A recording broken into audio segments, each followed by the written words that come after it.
اللہ نے میرے نبی کو کیسا بنایا؟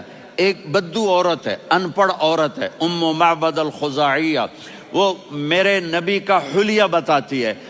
آپ کو ترجمہ کر کے سناؤں گا، لیکن آپ الفاظ کا ردم اور الفاظ میں میوزک وہ آپ سب محسوس کریں گے.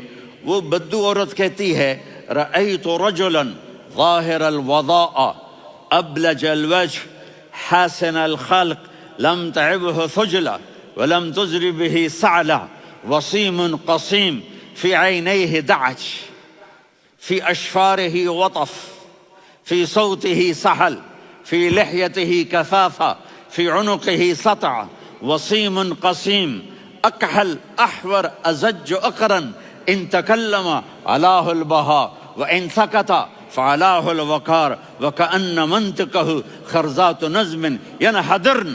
اللہ، پتہ چلا کہ الفاظ کا ردم.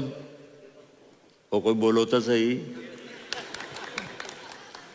کیا ردم ہے. اب ترجمہ سنو. وہ کہتی ہے اپنے خامد کو کہ ابو معبد، ایک شخص آیا تھا، مجھے یوں لگا جیسے 14ویں کا چاند کپڑے پہن کے زمین پہ اتر آیا ہو.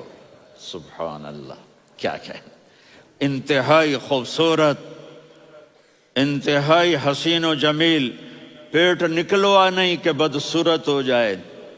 کہا اتنا خوبصورت تھا کہ سر سے پاؤں تک حسن اس کا غلام تھا، خوبصورتی اس کی باندھی تھی، اور میں جدھر سے دیکھتی تھی مجھے حسن ہی حسن نظر آتا تھا. اور جب میں اس کے چہرے پر دیکھتی تو میری آنکھ نہیں بھرتی تھی، میرا جی چاہتا تھا میں دیکھتی جاؤں دیکھتی جاؤں دیکھتی جاؤں، میرا دل نہیں بھرتا تھا. کون؟ وسیم.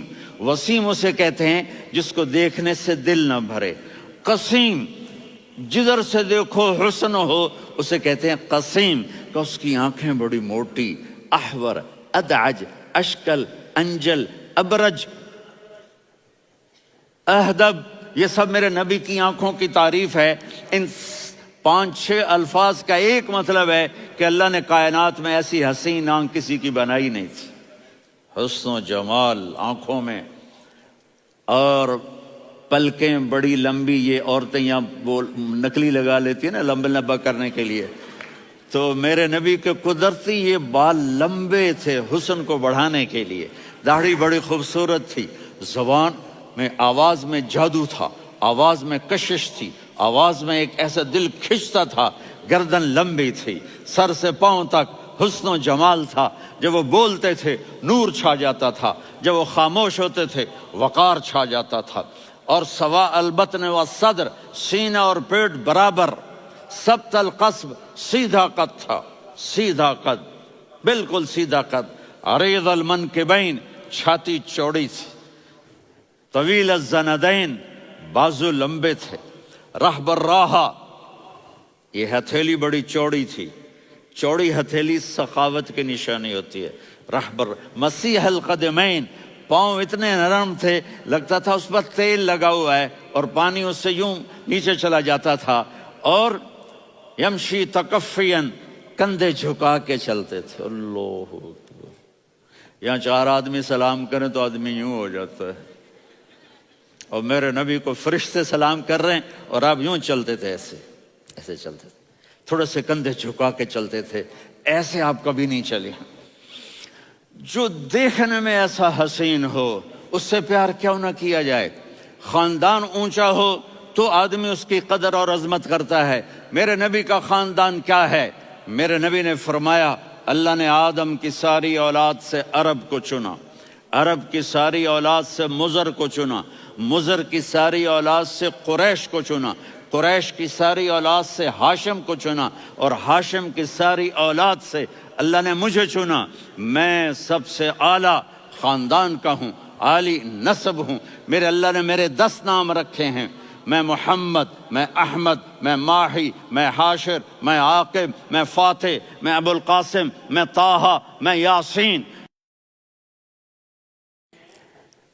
ان سے پوچھو، میں ایک مثال دیتا ہوں. محبت ہوتی ہے نا چھوٹا بچہ گود کا، میرا چاند، میرا دلارا. یہ اس کا بچہ ہے بٹن جتنا، یہ نبیل کا اتنا سا ہے، تو اس کو کبھی یوں اٹھاتا ہے، کبھی یوں اٹھاتا ہے، کبھی یوں اٹھاتا ہے، کبھی یوں اس کو لوریاں دیتا ہے. میرا چاند، کالا ٹٹ میرا چاند میرا چاند میرا چاند.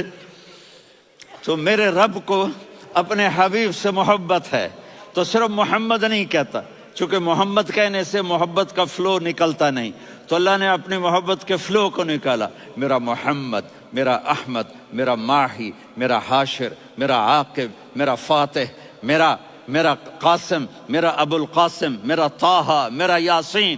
یہ اللہ نے اپنے حبیب کے نام. اور پھر قرآن میں جاؤ، شاہد، مبشر، نذیر، داعی الی اللہ، سراج منیر، رؤوف، رحیم، عزیز، حریص، مزمل، مدثر. یہ اللہ نے پورے قرآن میں سارے نبیوں کا نام لیا. یا عیسیٰ، یا موسیٰ، یا یحییٰ، یا ابراہیم، یا نوح، نام لے کر پکارا. لیکن اپنے حبیب کو ایک دفعہ بھی یا محمد نہیں کہا بلکہ لقب سے پکارا. یا ایھا النبی، یا ایھا الرسول، یا ایھا المزمل، یا ایھا المدثر.